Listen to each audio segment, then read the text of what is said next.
Good morning, Lions. It's Pastor Jay. I hope you're enjoying your flexible instruction day, your chance to do some work at home, but I hope you're also enjoying the snow as much as I am. I love to be able to look out and see all the ways that the snow is drifting and blowing, and I don't know that I like shoveling it so much, but maybe you get a chance to go out and help a little bit with that too. But as part of your flexible instruction day, or maybe just for fun, I have a story for you. Today, as you know, it's Thursday. That's library day. And so I was supposed to be in to read to kindergarten and first grade and second grade and third grade, but we can't do that in person. But we can do it this way. And for those of you in the older grades, maybe you want to listen too. But the story that I was going to share, oh, and there's Tali. Tali snuggled in with me too. But the story I was going to share is The Legend of the Poinsettia. Tali's very interested. The Legend of the Poinsettia is a book by Tomie dePaola. It is one of my favorite Christmas books, and it tells the story about why we use poinsettias when we decorate for Christmas. Maybe you already have some poinsettias at home. I know we're going to have some poinsettias at church for Christmas Eve. Those are those red flowers. They kind of look like a star on top.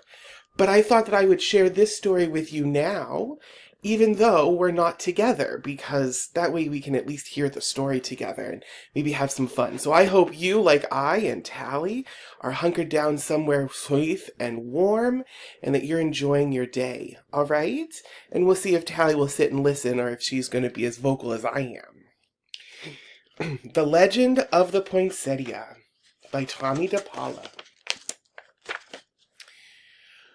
Lucida lived in a small village high up in the mountains of Mexico with her mama, her papa, and her younger brother and sister Paco and Lupe. Papa worked in the fields with their burro Pepito. Every evening Lucida fed Pepito, gave him fresh water, and filled his stall with clean straw.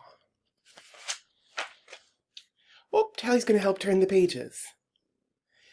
At home, Lucida helped Mama clean their casita, their little house, and pat out the tortillas for their meals.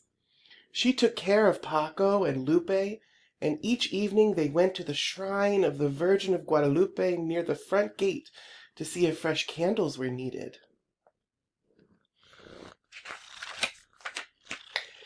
But every day was not work.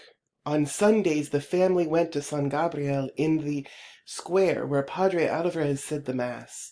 And all through the year there were fiestas and holy days, which always began with a procession that wound through the village and ended at San Gabriel.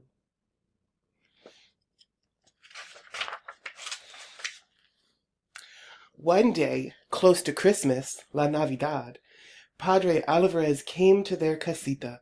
"Ah, Señora Martinez, buenos dias." "Good day," Padre Alvarez said. "I am here to ask you about the blanket that covers the figure of the baby Jesus in the Christmas procession. We have used the same one for so many years that it is almost worn out. Because your weaving is so fine, I have come to ask if you would make a new one." "Mi padre," Lucida's mother said. "I would be honored, and Lucida will help me." On Saturday, Lucida and Mama went to the market to buy the wool for the blanket. They chose the finest yarn they could find. At home, Lucida helped Mama dye the wool the colors of the rainbow.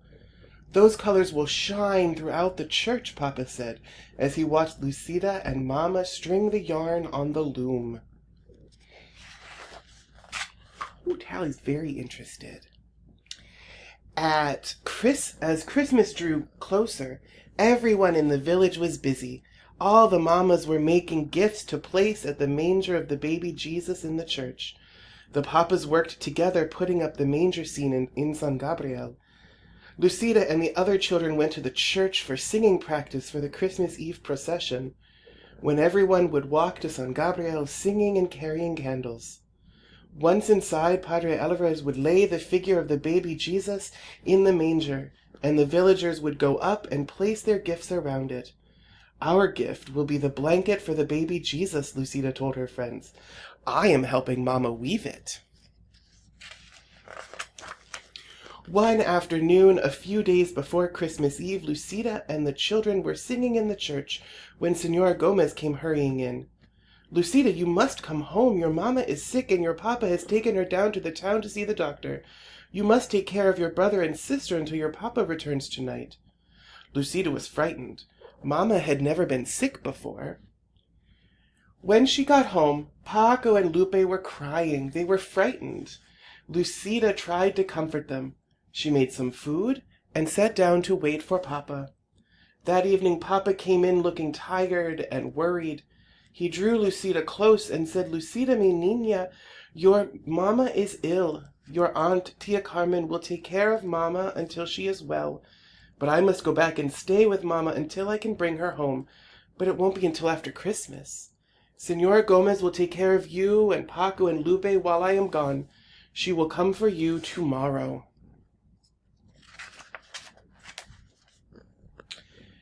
The next afternoon, Lucida overheard two women talking. Lucida's mama is ill. She won't be able to finish the blanket for the procession. Isn't it a shame? See, the other woman said, we are all so disappointed. Padre Alvarez will have to use the old, worn-out one. When Lucida went home to feed Pepito and get clothes for Paco, Lupe, and herself, she looked at the unfinished blanket on the loom. Perhaps I can finish it, she thought. But when she sat down and tried to weave, the yarn got tangled. The more she tried to untangle it, the worse it got. It was no use. She could never finish it by herself. She took the unfinished blanket to Senora Gomez. Oh, Lucida, it is so tangled. There isn't time for me to fix it, Senora Gomez told her. Tomorrow is Christmas Eve. Lucida started to cry. It was her fault the blanket was ruined. Her family wouldn't have a gift to place at the manger of the baby Jesus. Don't worry, Lucida. We will all go to the procession together. Lucida didn't say anything, but in her heart she felt that she had ruined Christmas. What do you think? Did she ruin Christmas? You think one person can ruin Christmas? I don't know about that. Come, Paco, come, Lupe, it is time to go to the procession, Senora Gomez called on Christmas Eve. Where is Lucida? She was nowhere to be found. Lucida was hiding. From the shadows, Lucida watched everyone gather for the procession. The candles were lit, the singing began, and the villagers walked to San Gabriel carrying gifts to place at the manger. Lucida walked along in the darkness and watched the procession go into the church, followed by Padre Alvarez carrying the baby Jesus.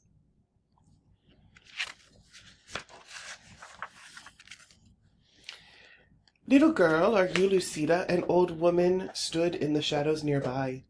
See, Lucida answered, wondering who she was. I have a message for you. Your mama is going to be fine and your papa will bring her home soon, so you don't have to worry. Now go into the church and celebrate Christmas with the others. Paco and Lupe are waiting for you. I can't, Lucida told her. I don't have a gift for the baby Jesus.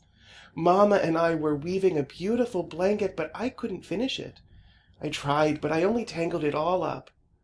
Ah, Lucida, any gift is beautiful because it is given, the old woman told her. Whatever you give, the baby Jesus will love because it comes from you. But what can I give now, Lucida said, looking around. Well, now, we just talked yesterday on the announcements about our character trait for the year. What does this sound like when the old woman tells Lucida any gift is beautiful because it is given? I don't know. I think that sounds like generous to me, right? That sounds like remembering that we are created to be generous. A patch of tall green weeds grew in a tangle nearby. Lucida rushed over and picked an armful. Do you think these will be all right? Lucida turned to ask the old woman, but she was gone. Lucida walked into the church. It was blazing with candlelight, and the children were singing as she walked quietly down the aisle with a bundle of green weeds in her arms. What is Lucida carrying? A woman whispered. Why is she bringing weeds into the church? Another one murmured. Lucida reached the manger scene. She placed the green weeds around the stable. Then she lowered her head and prayed.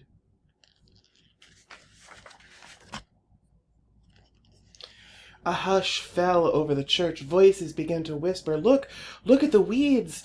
Lucida opened her eyes and looked up. Each weed was tipped with a flaming red star. The manger glowed and shimmered as if lit by 100 candles.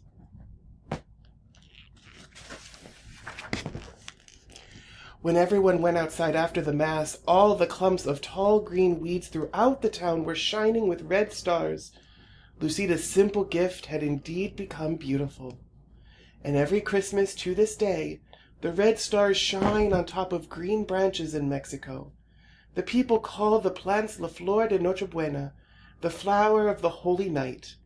We call it the poinsettia. So that is one of the stories of where we get the poinsettia. But the thing to remember is that it's a weed that grows everywhere in Mexico. And then someone found them when they were living down there and brought them back here so that we can use them for Christmas. And they're really pretty, and you may have seen them in all kinds of colors. Red is a big one, but white or pink. I've even seen some that are marbled. They're kind of a bunch of different colors. But whatever they are, they're really beautiful and a reminder of the star and of the Christmas story. And I think also a reminder for us to be generous. So I hope that you have some time at home with your family, with your friends.